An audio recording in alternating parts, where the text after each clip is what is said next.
नमस्ते बच्चों, एक बार पुनः मैं दीपेश कुमार आप सभी का 10वीं कक्षा में स्वागत करता हूं।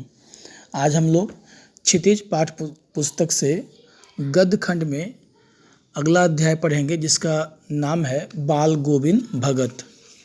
बाल गोविंद भगत के लेखक राम वृक्ष बेनीपुरी जी हैं। इनका जन्म बिहार के मुजफ्फरपुर जिले में ही हुआ था।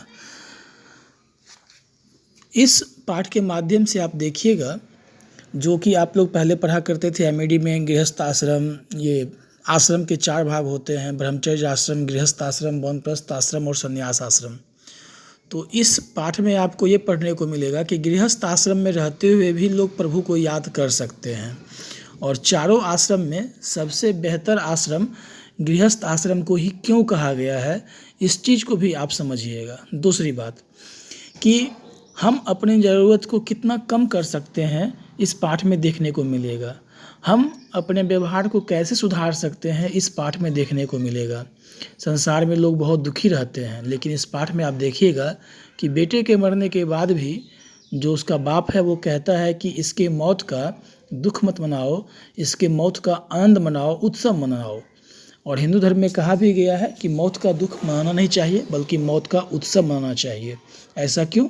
क्योंकि इस संसार से जब मनुष्य रूपी शरीर से लोगों को, आत्मा को मुक्ति मिलती है, तो वो सबसे उत्तम अवस्था होता है।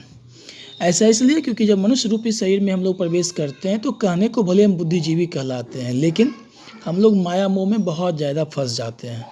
अब जब मनुष्य रूपी शरीर में हमें जन्म मिला है, तो हम क्यों ना अच्छे कार्य करके अपने आप को इस लोक में आने से मरहूम कर दें और ईश्वर के शरण में हमेशा के लिए चले जाएं।